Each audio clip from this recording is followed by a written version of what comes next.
Cameron, you ready? Yeah. Thank you. Go.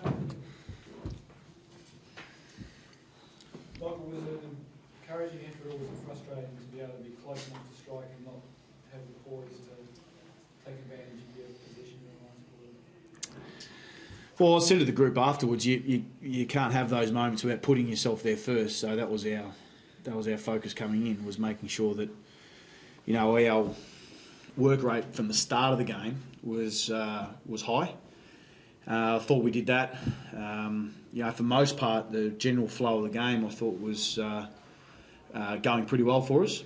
They were scoring on some, you know, some simple mistakes at times, either simple turnover or, you know, maybe a free kick here or there. So, you know, the game was very much in the balance. But, you know, it comes down to the last quarter. You got to get a moment, and you know, we weren't quite good enough to be able to get that. And, you know, as sides like Fremantle do, when they just gnaw away at the game, they're able to finish out the game quite strong in that last probably about 10 minutes of the game. So, or 10 minutes on the clock at least anyway. So, but that's what we've got to keep working on. You know, and making sure that we've got a lot of new players in the side this week. You know, a lot coming back. So, you know, perhaps the run ran out a little bit just to had so many who missed a couple of weeks that need to come in for a bit of a run too. Was that the best you played without the footy in a while, like the pressure? Yeah, it's certainly from our perspective. Yeah, there's been games certainly in the early parts of the season. You know, Essendon, you know, was an absolute terrific effort in terms of pressure on the ball. I think it just shows that the capability of the group of them being able to do that, and then you know, and then be able to move the ball from there. So it's something that we've focused on a lot over the pre-season, and we haven't been able to replicate often enough. They've certainly shown they can do it, but it's the consistency of being able to do it quarter after quarter, match after match, which is, you know, we look at Fremantle and they've been able to do that. What's your reasoning behind Blackie's withdrawal from the game? Oh, he was battling physically. Yeah, he was battling physically. So, from my understanding, the message come up that he actually nearly called it himself. So physically, so he's knackered, he's tired, he's not injured? No. Just, yeah, obviously I'll have to follow up with Blackie about what that was, but the message came up the line that he was struggling a bit. So we'll have a look at that. I haven't talked to him yet, so I don't know the reasons why. Yeah. And just so, even though you haven't spoken to him, anything to do with how Freo play, with their, you know, fairly offensive running and hard running, and did that contribute to tiring him out in any way? No, not at all. No, not Blackie. He covers the case pretty well. So, no, ideally in a situation he plays out the game. I mean, I'm not going to sub him in 319th record breaking game, am I? So, but yeah, it was, you know, he couldn't finish out the game, so I've got to check on that. But he said he was okay, so I'll follow up with that from him. You reluctantly pulled him out? You'd rather not have, obviously. Oh, of course not. Yeah, I would have liked him out there in the middle and leading the charge in the last quarter. So he played a fair bit forward before he came off. That's why. Yeah, yep. So he took himself down because I wondered if he was just trying to shake Crowley, but yeah, just out of gas, was he? Yeah, a little bit of that. Yep. Yeah. So I haven't followed that with him, so I'll go follow that up. You seemed a bit emotional after the match. Was there anything? Blackie was just a record Blackie breaking moment, or? Oh, I doubt it. Not with Blackie. No, I wouldn't have thought so. No, I don't know. Well, I didn't obviously just disappointed about the loss. Yeah. Like, the win probably means more to him than the actually breaking the record. As much of an achievement as it is, he'd probably swap it for the win. No, I'm Blackie. That's exactly what it would have been. Very broken, but can you give us a line, or give me a line on Freo's chances? They've got a pretty good run. Their draws okay.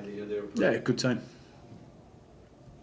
How they go is really irrelevant for me. I'm here to coach Brisbane Lions, not predict Fremantle's fortunes. It'd be nice to have a 194cm key forward out there today, wouldn't it? Yeah. Again, I thought the game itself was those little positional things certainly help. I can't, you know, I'd rather Jonathan Brown out there at any time. So to capitalise on some of the things that we were able to get across the game, but we didn't have him there. But I thought, you know, generally speaking, that across the game we were still getting lots of looks in there, and there's plenty of opportunities. I really liked how Geordie Lyle, you know, approached the game. He clunked some really important marks for us, and you know, Niall competed.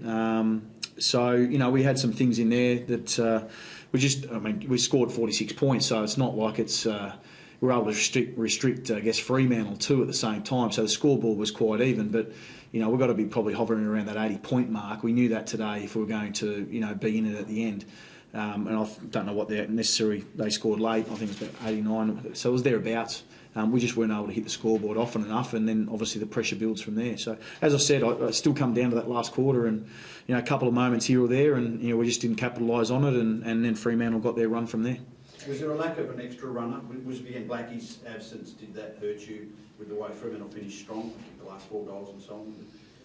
Well, they're a side that keep going. I mean, that's the 4 quarters. That's the sustainability of being able to do that over and over and over again. So, it was probably a combination of factors. They started winning the ball a little bit more, and we had a few that were running out of legs, and through either just being out for a few weeks and the intensity of the game.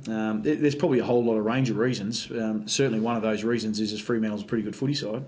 But just being able to constantly sustain that. Early in the 4th quarter, the first 10 minutes, I thought we were running over the top of them. So then the last 10 minutes, the scoreboard opened up a little bit.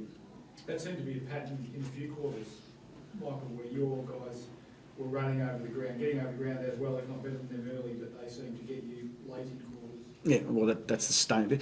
Look, we're about being able to try and replicate the pressure, and you can't have defensive lapses against sides like Fremantle. They want to be able to restrict that scoreboard and then make the most of their opportunities. And we had a couple of those lapses, and they were able to hit the scoreboard, which just kept ticking it along. But I didn't think it was out of our reach that much. It was only late when they kicked those couple of goals we sort of thought, okay, it's going to be tough to climb from here. So even when I was about 24 points, I still thought we could hit the scoreboard. So yeah, we just couldn't finish out the game in the end.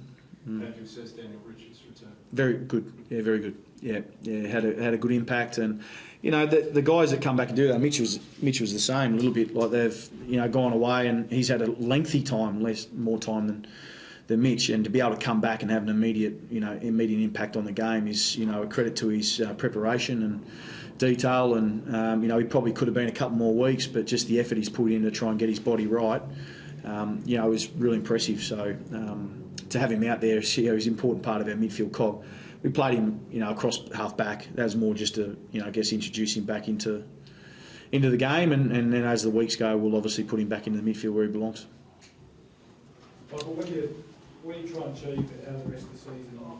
I mean, you're a long way back. Yep. Yeah, we are. Look, I think the biggest thing that we want to be able to do from here is to be able to really sort of create some stability in our side and some consistency in just position to position. We haven't had that for most of the season for one reason or another. So we just, those relationships that we need to be able to build and again, focusing on things we started way back in pre-season and, just keep pushing those. If we can get some of those and start to make some headway in that, and then it'll hold us in good stead, for the back half of the season. So certainly we're looking for momentum, that's for sure. Cool, thanks guys. Thanks.